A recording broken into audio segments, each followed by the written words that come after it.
Y bueno, pues ya vamos a la segunda sesión de esta clase número 1 de Derecho Laboral.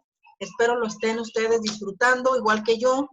Les agradezco a todos, ahorita que estoy aceptando a sus compañeros, aprovechar para comentarles que para mí es muy importante que estemos en un contacto visual, es decir, a través de que cada uno se ponga en mostrar video, ¿sí? Para poder estar en contacto directo, y que también cierren los micrófonos para que no se filtre el ruido y podamos concentrarnos, porque son clases o sea, tenemos que concentrarnos para poder aprovechar la clase. Bueno, mientras están entrando, quiero comentarles que les voy a dar un valor de un 30% a la participación, un 20% a tareas y un 50% a un trabajo final que les vamos a encargar. La siguiente sesión ya les diré de qué se trata, pero repito, 30% en participación en grupo, ¿sí? O sea, el que estén participando en la clase, yo les voy tomando en cuenta eso. La participación, llevo un récord de participaciones con un valor de un 30%. Luego tenemos para tareas, que se las voy a señalar o anunciar en el Classroom, con un 20%, y un trabajo final con un valor de un 50%. Habrá quienes exenten, de eso pueden estar seguros, muchos de ustedes van a exentar, siempre y cuando cumplan con todos los rubros que les comente. Ahora, por otro lado, aprovecho para pedirle a un voluntario o voluntaria, hombre o mujer, que levante la mano, por favor. También se lo voy a tomar de alguna manera, se lo voy a tomar en cuenta. Que levante la mano uno de ustedes, hombre o mujer, que me quiera apoyar para hacer un grupo de WhatsApp, y a mí o sea, que todos le manden a esa persona. Ángela Hernández ya levantó la mano, gracias. Ángela, que tú me ayudes, mi querida Ángela, que todos te hagan llegar a ti los teléfonos para que hagas un grupo de WhatsApp. A mí ya nada más me agregas como administradora del grupo, para efecto de estar en comunicación. Eso es una comunicación como más entre nosotros, para cualquier duda, comentario, que algo que surja, ahí lo comentemos a nivel entre nosotros. ¿Les parece? De repente surgen cosas, no puedo ir a la clase, me está pasando esto, está sucediendo esto, que hagamos ese grupo para retroalimentarnos, pero todas las comunicaciones oficiales van a ser a través del Classroom, y a nivel grupo es a nivel maestra-alumnos, a nivel como más cercana, más en confianza entre nosotros, ¿verdad? El Classroom es un instrumento oficial donde yo nada más puedo subir las tareas, comunicados institucionales, pero ya a nivel grupo la comunicación se abre un poquito, hay más margen de que me digan, a lo mejor yo no puedo ir por esta razón, no sé, algo que quieran comunicar a nivel de grupo, ¿verdad? Entonces, Ángela, te lo encargo mucho, yo como quiera, les doy mi teléfono, pero Ángela es la que me va a ayudar a hacer el grupo, ¿de acuerdo, Ángela? Sí, está bien. Ok, tú le das el teléfono a tus compañeros para que lo pongas ahí en mensaje de chat, aquí en el chat. Y sí, que lo voy a poner en el chat. Todos estamos de acuerdo, compañeros, en mandarle nuestros teléfonos a Ángela para hacer un grupo de nuestra materia. Cuando ya se termine la materia, podemos destruir el grupo y ya. Pero es para efecto de comunicaciones internas. ¿Les parece? 5228. Como quiera, yo en este grupo voy a estar bien al pendiente de ustedes. 812-412-7228. Todos anoten los teléfonos para que Ángela integre el grupo. Y ahí en ese grupo van a mandar, porque mi correo ya me di cuenta que mi correo ya está saturado. En ese WhatsApp van a mandar ustedes los datos que yo les pedí de nombre completo, campus. Ahí mismo ya obviamente aparece el número de ustedes. Cuando ya sean de alta en el grupo aparece el número de ustedes y sí, su nombre completo, teléfono y correo, porque son datos que yo necesito para integrar una lista de la escuela. Muy bien. Entonces, continuamos con la sesión. Hablábamos nosotros, si alguien tiene alguna pregunta lo puede hacer, si no, continúo. Adelante, Rocío. Puedes activar tu micrófono, Reina. Y examen. Sí, va a haber una evaluación final. En la ¿Sería el última- trabajo final? No, No. El trabajo final es una cosa y la evaluación es otra. O sea, el Ok. examen, el examen va a ser la última sesión de la última clase. Estamos hablando del último sábado en la última sesión. ¿Les parece? Es una sesión es un examen muy práctico que yo aplico, pero va a haber algunos de ustedes, yo estoy segura que van a exentar. Muchos de ustedes van a poder exentar porque si ustedes cumplen con sus trabajos de tareas, con sus trabajos finales, con el trabajo final y participan, pues ya casi la hicieron, ¿verdad? Sí, Flor. Aceptar por favor a Jazmín. A Jazmín. A ver, aquí estamos aceptando. Una persona está esperando, dice Guadalupe Estudillo. Muy bien. Ya. A ver, Jazmín. Gracias. Ya quedó. Ok, jóvenes, para no perder más tiempo. Hablábamos sobre de dónde viene el derecho laboral, porque comentábamos nosotros que la situación de la opresión y el abuso en la que incurrían las personas que estaban en tiempos del feudalismo, en la época de la revolución, por ejemplo, a los hombres, normalmente a los hombres, porque eran los que tenían que salir a trabajar para darle un sustento a su familia, no así las mujeres que estaban dedicadas por completo a atender a la familia, al marido, a los hijos y todo lo que conlleva. Era el hombre, el varón, el que tenía que salir a trabajar en los campos, sobre todo en la cuestión agrícola, ganadera, pero donde la relación laboral entre los señores feudales, es decir, los cacicazgos, la gente que decía que su tierra. A ver, apaguen el micrófono para que nos podamos concentrar, porque yo también hago un esfuerzo de memoria para poderles contar esto que les estoy contando. Esas personas en esa situación de trabajo, además, por ejemplo, no trabajaban solamente 8 horas, trabajaban más de 8 horas de sol a sol, dicen los historiadores, que trabajaban de sol a sol. ¿Saben lo que significa de sol a sol? Desde que amanece hasta que anochece. Y trabajaban en trabajos, pues no sencillos como ahora, sino en trabajos rudos del campo. El trabajo del campo es un trabajo pesado, es un trabajo bonito, pero es un trabajo muy, muy pesado, en donde además no te pagaban con tu salario o con un cheque o con tarjeta, sino que te pagaban con las tiendas de raya. Eso dice la historia, no lo digo yo no lo viví. Pero la cuestión es de que este tipo de situaciones, como lo dijo Alma Liliana hace un rato en su participación, que era en parte ella veía que el derecho laboral había surgido por ese abuso. Efectivamente, fue ese abuso en el que incurrieron muchas de los patrones, en este caso los señores feudales, o los dueños, porque así se sentían los dueños de sus trabajadores, manteniéndolos en una opresión y manteniéndolos en una cuestión de abuso de sus derechos más importantes en lo que se refiere a lo laboral, porque un trabajador, estarás tú de acuerdo conmigo, que no es propiedad de ningún patrón ni de ningún empresario, sino que realiza un trabajo digno, un trabajo de una relación dependiente, sí, y subordinado también, pero no en términos de esclavitud, no en términos de atropello de los derechos fundamentales más importantes, como es el derecho a la libertad. Entonces, por eso les digo, algo que se parezca a la realidad, alguien que pudiera en un momento dado, en pleno siglo XXI, estar viviendo una cuestión de esclavismo o de la esclavitud moderna en los horarios abusivos en empresas o en cualquier otro trabajo que les represente la libertad y la realización como personas y como seres humanos, creo que eso atenta precisamente contra los ideales de un derecho laboral que se convierte entonces en un derecho de protección de los trabajadores. Así, de esa manera, se los digo con una acentuación en la parte trabajadora.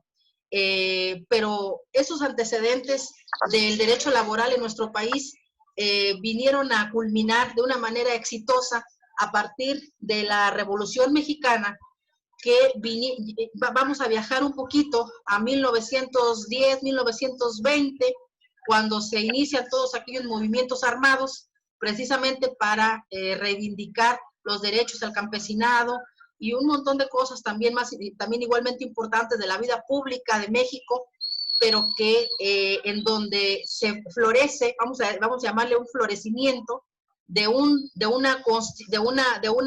yo le decía que la Constitución del 17 ya establecía en un artículo, el 123, un derecho laboral, pero no se vino a reflejar hasta 1930, cuando se nace precisamente la primera ley federal del trabajo en nuestro país, en 1930, y ni tú ni yo habíamos nacido en esa época. Entonces, esa ley nace o surge con ese espíritu de defender precisamente al trabajador frente a quién, frente a una clase opresora, frente a una clase que tenía a sus trabajadores como parte de su propiedad, y en donde esa ley busca equilibrar las fuerzas entre la producción y la mano de obra. Quiere decir que esa ley tiene un espíritu noble, loable, valioso, a la luz de que todos ahorita, todos, incluidos una servidora, somos trabajadores, todos somos gente trabajadora. Es parte de nuestra naturaleza, tenemos que trabajar para poder comer, tenemos que trabajar porque eso nos hace dignos, porque eso lleva un sustento a la familia, todo lo que tú quieras. En México y en el mundo las personas trabajamos, y eso es bueno, que trabajemos, pero también es necesario ponerle límites a la relación entre ese patrón y ese trabajador, entre la empresa y el empleado. ¿Qué significa? Que no es libre lo que el patrón y la empresa quieran realizar con respecto al trabajo que se te encomienda, sino que tiene que haber reglas claras. Y ahí, cuando hablamos de reglas claras, ¿sí?, de reglas de equilibrio, de normas que le pongan orden a esa relación, porque antes no había ese orden, había un caos, había un desorden, había un abuso, un atropello. Entonces llega la ley en 1930 y surge una gran oportunidad para la clase trabajadora, que es la mayoría. O sea, somos mayoría los que trabajamos, o ustedes creen que son mayoría los patrones y empresarios. No, mayoría somos los trabajadores, las personas que necesitamos trabajar para poder vivir, pero que sean términos de justicia social. Y es ahí donde esta ley entra en acción para venir a reivindicar, señores, reivindicar lo que por naturaleza humana le corresponde a la persona. Un trato digno de entrada, un trato digno, y además un reconocimiento de sus derechos fundamentales para poder realizar un trabajo que sea pagado con un salario justo, con un horario adecuado y con un trato a su persona digno, como persona que es. O sea, no era una máquina, no era una vaca, no era un buey, era una persona, un ser humano. No había por qué tratarlos como bestias. Permítanme esa expresión, dentro de un mundo de abusos y atropellos a los derechos más importantes en lo que se refiere al campo laboral. Yo no sé si hasta aquí me van siguiendo en la conversación, un poquito viajando hacia el pasado, hacia un pasado histórico, sobre cómo surge la Ley Federal del Trabajo, porque yo no puedo venir a hablarles del derecho laboral si no les platico un poco sobre su pasado, sobre su historia, cómo nace, cómo surge, cómo se concatena en el orden jurídico, porque es muy fácil venir a decirles que el derecho laboral es una rama del derecho que consiste en una relación entre el patrón y el trabajador, pero eso se queda muy limitado. Necesitamos conocer un poquito el antecedente y la historia, y si pueden ustedes incluso ver alguna película de esa época, alguna película que podamos nosotros encontrar sobre la situación de los trabajadores en aquella época. Hay una película que no recuerdo su director, pero que se llama Los Colgados, que refleja muy bien esto que yo les estoy diciendo, y que cuando la alcancen a ver esa película o cualquier otra obra cinematográfica en torno a la realidad, señores, que vivía la clase trabajadora en la época de la Revolución y antes de la Revolución, se van a espantar junto conmigo de lo que ellos vivían. Ahorita, afortunadamente, contamos con un derecho del trabajo desde 1930, pero yo les decía también, soy una apasionada de ese tipo de derechos porque es un derecho en justicia social para una gran mayoría que somos los trabajadores, los y las trabajadoras. Adelante, Rocío. En el lapso de 20 minutos chequé eso, lo de la primera ley que cuando nació. Sí.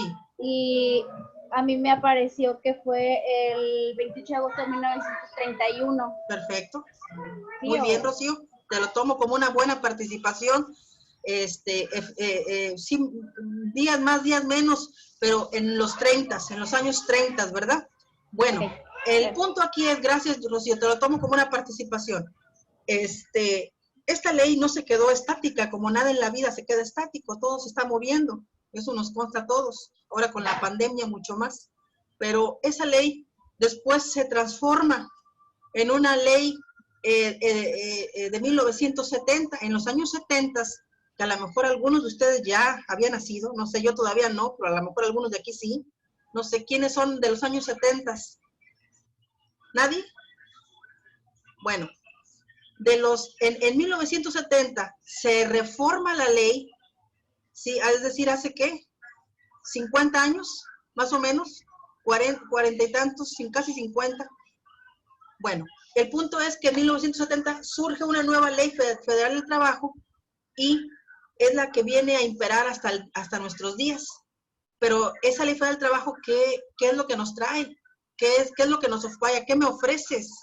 ¿Qué es lo que tú me brindas para mí como trabajador y para tener una garantía de mis derechos? Bueno, pues en principio de cuentas que esa ley viene a decirnos que cuáles son las reglas para un trato laboral entre un trabajador y un patrón, de tal manera que el horario no fueran 14 horas como eran en antaño. Imagínate tú trabajando 14 horas, tal vez sí lo hagas, pero no es lo laboralmente permitido de acuerdo a la ley, sino que hoy en día son 8 horas, tú y yo lo sabemos, muchos lo sabemos sin ser abogados, que son 8 horas, ¿ok? Como máximo.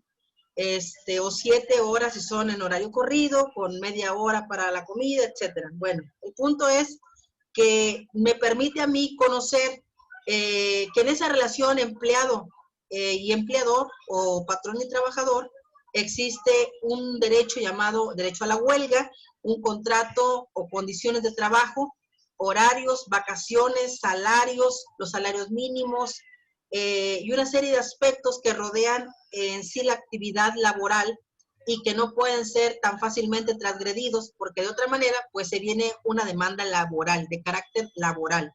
Entonces, aquí es muy importante que nosotros identifiquemos al derecho laboral como un ordenamiento jurídico que garantiza precisamente los derechos de los trabajadores con relación a su patrón o a la empresa a la que pertenecen, de tal manera que esa relación sí es subordinada, es una relación subordinada y es una relación de dependencia. Depende el trabajador de su fuente de trabajo, porque de ahí depende su familia, el sustento y todo lo que significa la vida de una persona en la parte económica para el sostenimiento del propio hogar y de su familia y de su persona. Pero además implica también que el derecho laboral te ofrece la oportunidad de que tengas reglas claras al momento de firmar, por ejemplo, un contrato laboral en donde no puede haber una violación o una transgresión a derechos de un o de una trabajadora. No sé si hasta aquí hay alguna duda. ¿Alguna pregunta o alguna inquietud o alguna aportación que quieran ustedes hacer sobre lo que hemos platicado así a grandes rasgos? Pudiéramos profundizar mucho más, sin embargo, el tiempo es oro. Zoom no tiene sentimiento y corta en 40 minutos, me avisa un poco antes, por eso tengo que ir tocando algunos temas, pero sí tengo que llevar un avance, vaya, tengo que avanzar. Bueno, en ese sentido, si no hay alguna pregunta, no hay alguna duda, nos queda entonces claro que la legislación laboral de donde emana de donde surge, así como cuando una fuente que surge el agua, así el derecho laboral surge de una ley llamada Ley Federal del Trabajo, que data desde los años 30, con un cambio importante en una nueva ley en 1970, y luego, que esa es la ley que prevalece hasta nuestros días. Sin embargo, yo necesito decirles algo interesante. En el año 2019 se dio una gran reforma a la ley laboral. Hay una gran reforma a partir del plan reformador del anterior presidente de lo que es la ley de la reforma laboral. No sé si ustedes en algún momento escucharon la reforma laboral. La reforma laboral no es otra cosa más que el cambio de un modelo de impartir justicia en este tema.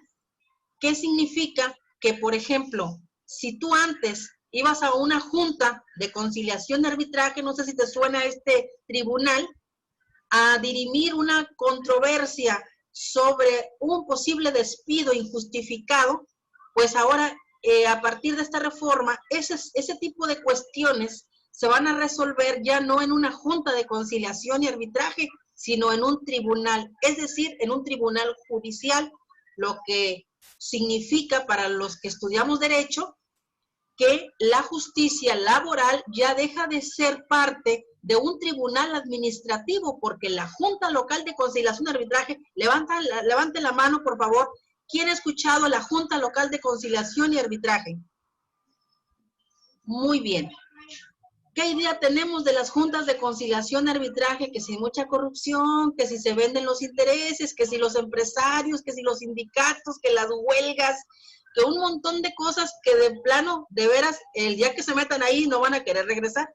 Pero el asunto es que es el único órgano de carácter administrativo que estaba viniendo a dirimir desde los años 70 a la fecha los conflictos laborales. Si tú eras despedido, no te pagaban lo que era correcto, horas extras, o no te pagaban tus vacaciones, o qué sé yo, tú ibas incluso sin abogado, a una Procuraduría de la Defensa del Trabajador, o apoyándote de un abogado particular, acudías con un escrito a presentar tu demanda laboral, y ahí es cuando empieza a funcionar precisamente un tribunal en favor ya de hacer efectivos esos derechos de los que yo les estoy hablando en este momento, de un respeto, de un horario, de un salario, de unas vacaciones, del aguinaldo, de la prima dominical, bueno, de un montón de conceptos que le pertenecen como contraprestación a un trabajador o a una trabajadora por el hecho de prestar un trabajo a un tercero llamado, a una persona tercera llamada empleadora, patrona, empresaria o dueña del negocio o de la empresa para la que tú trabajabas. Entonces, esto es una esperanza para la clase trabajadora. El punto es que con la reforma la reforma más reciente en materia laboral vino a ofrecer una nueva esperanza. Yo le llamaría una nueva esperanza. ¿Por qué una nueva esperanza? Es una reflexión personal. Sí, Pati, a tus órdenes. ¿Estás levantando la mano?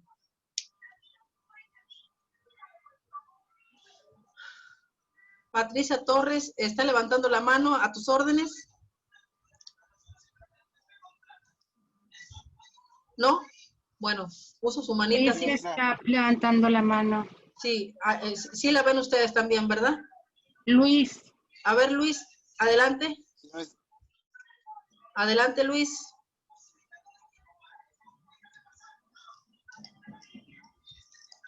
Adelante, jóvenes. ¿No? Como son 40, me lo despliega en 2 hojas, fíjense nada más. A ver, ¿quién quiere participar? ¿Alguien levantó la mano? No me gustaría que como somos muchos, luego yo no me dé cuenta que alguien quiera participar y será un abuso de parte mía no darle el uso de la palabra. ¿No? Ok. ¿Estamos? Ok. Vamos bien, ¿verdad? A ver, Nélida. Sí, Nélida. Buenas tardes. Buenas Nada tardes. más un comentario con respecto a lo que comentó de la Junta de Conciliación y Arbitraje. Sí. Yo he trabajado en varias empresas y me ha tocado ir como parte de patrón Sí, en una demanda laboral. Y sí, sí es muy cierto lo que comenta usted, que sí. ahí ya tenemos por antecedentes que se venden mucho los licenciados ahí o los patrones van a ponerse de acuerdo. Entonces, como dice aquí, que ya no se hace, por decir, un despido injustificado, ya no se hace directamente en la Junta de Conciliación precisamente por eso. Ya se lleva en la parte judicial, Sí. en un tribunal, por así decirlo. ¿Es correcto? Esta nueva ley o esta nueva reforma vino a dar, como quien dice, algo de esperanza a los trabajadores que en algún momento son despedidos injustificadamente. ¿Es correcto? Yo, o sea, fui como parte de patrón y fui como parte empleado también, pero Sí. en una ocasión, en un despido que me hicieron injustificadamente, mi patrón sí se portó bien y me llevó a la Junta de Conciliación y Arbitraje y ahí hicimos todos los trámites y conforme a la ley me liquidó frente a un licenciado en la Junta de Conciliación y Arbitraje. Correcto. Te agradezco tu participación, Elida, muy valiosa, con base en la experiencia que tú tuviste ya en una confrontación de intereses ante la Junta de Conciliación y Arbitraje, ¿verdad? Pero bueno, el punto aquí es que la nueva esperanza de la que yo les hablo,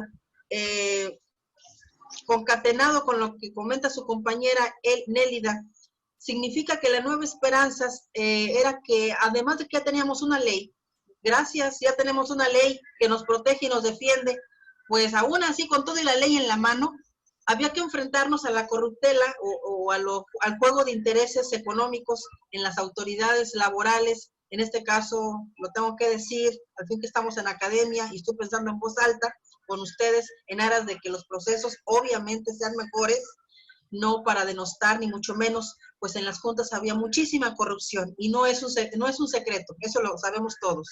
Entonces el asunto es de que a pesar de que ya había una ley, todavía teníamos que enfrentarnos como trabajadores a la corrupción y a las arbitrariedades de una autoridad administrativa, en este caso la Junta Local, que no permitía que florecieran de acuerdo a la propia ley los derechos de los trabajadores, es decir, todavía eran como un juego de intereses económicos entre la clase empresarial, incluso en contubernio con algunas autoridades. Entonces, ¿qué sucede?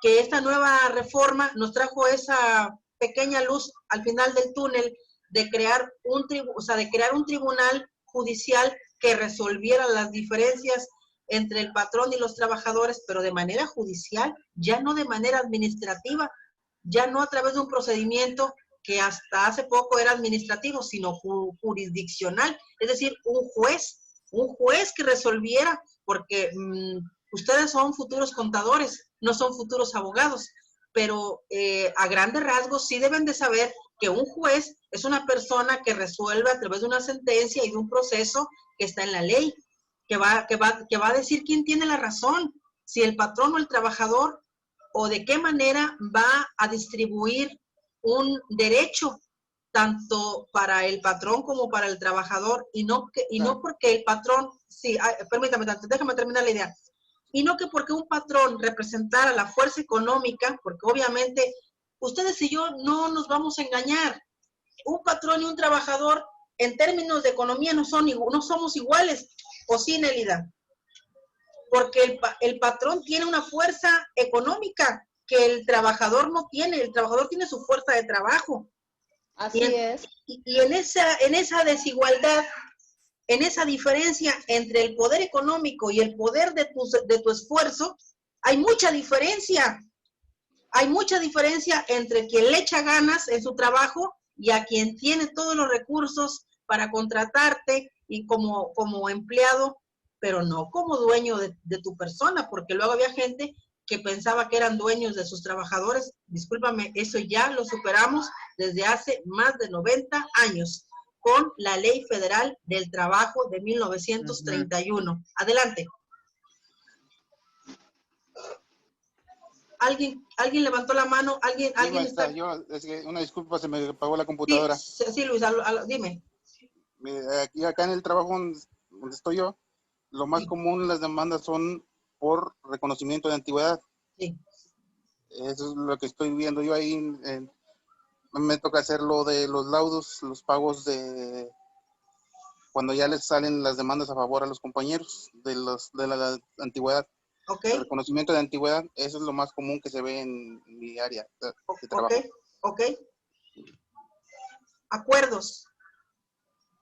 Sí, Ok, muy bien. Entonces, eso es posible siempre y cuando sea conforme a la ley, porque no puede haber acuerdos por debajo de la mesa o en lo oscurito donde se atropellen los derechos más importantes y fundamentales de un trabajador. Son derechos irrenunciables. Es como si tú dijeras, no me pagues un salario, ¿sí?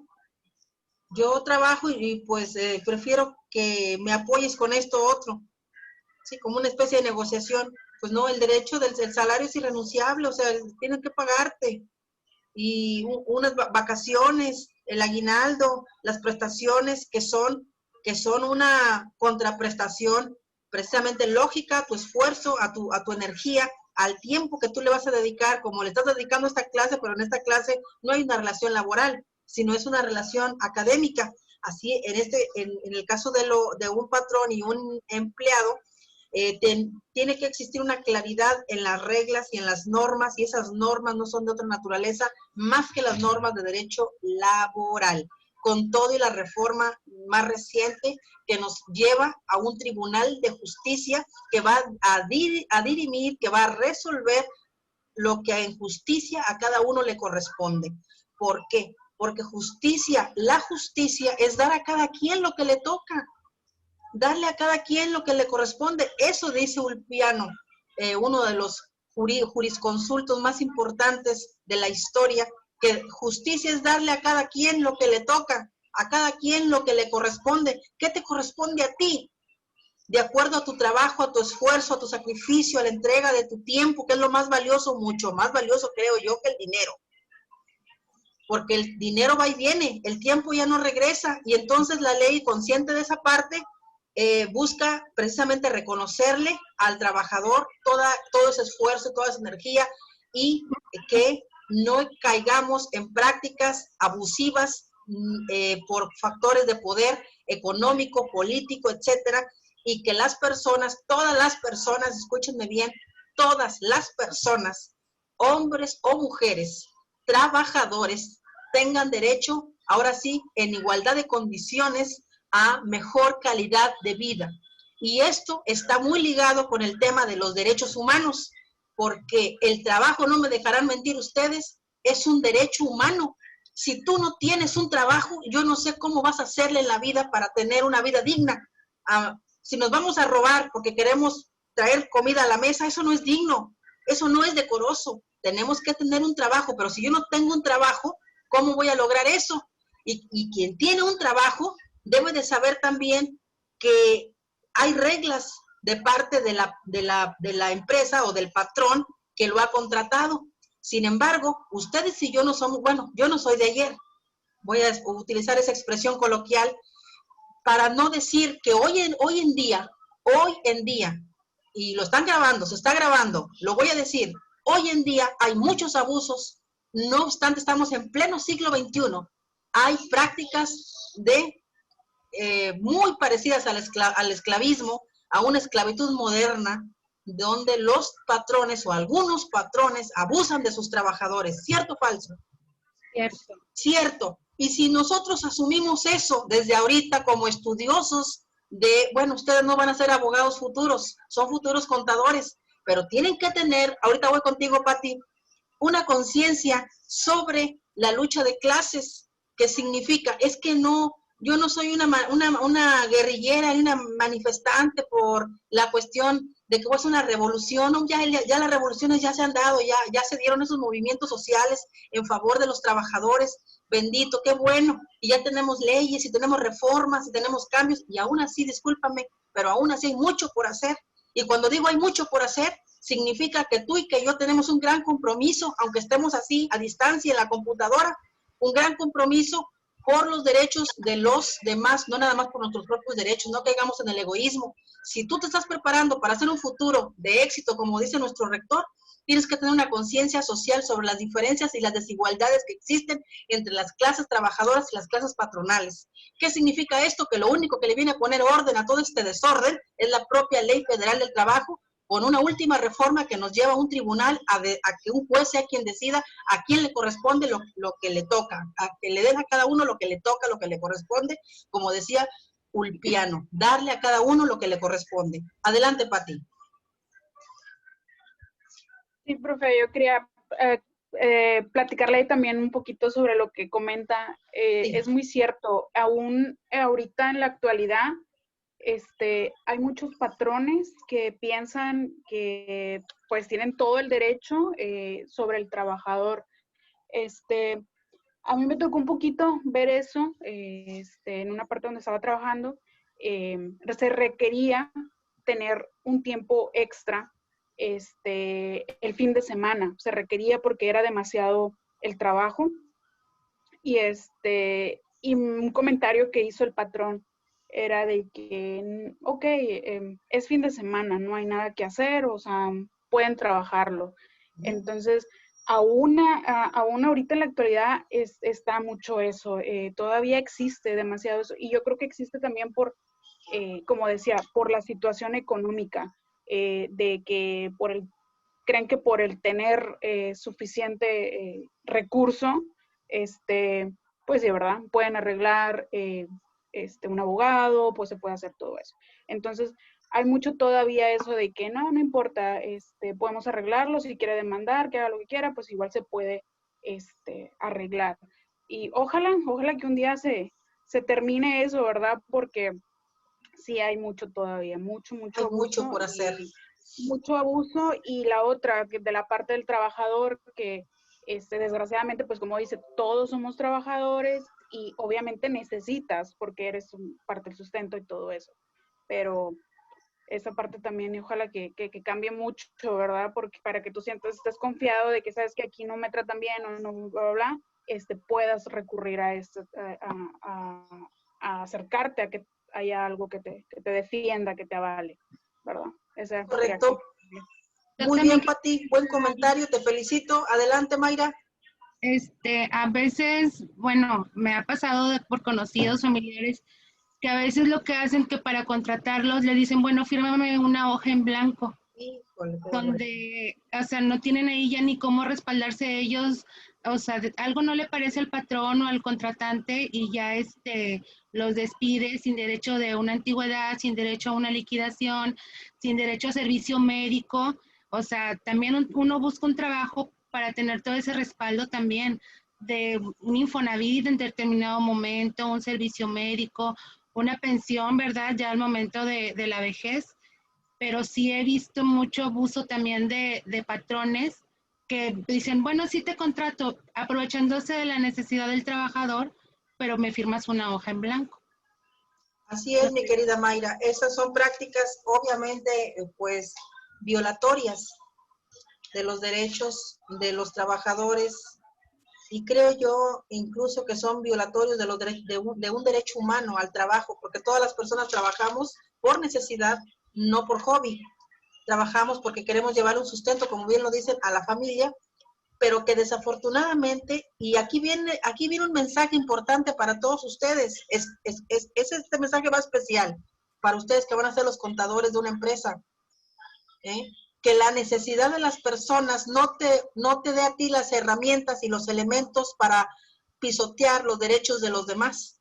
Es decir, un buen contador público, exitoso, orgulloso de su profesión, tiene que ser consciente y sensible de las diferencias y las desigualdades que existen de manera natural entre el grupo patronal y el grupo trabajador, porque los trabajadores, déjenme decirles algo, yo no sé si a ustedes se lo han contado, lo han vivido, no pueden decir algunas cosas por la misma necesidad, no expresan inquietudes o situaciones que están viviendo en su trabajo por motivos de que necesitan el trabajo. Se presume que una persona trabajadora trabaja por necesidad, no por hobby.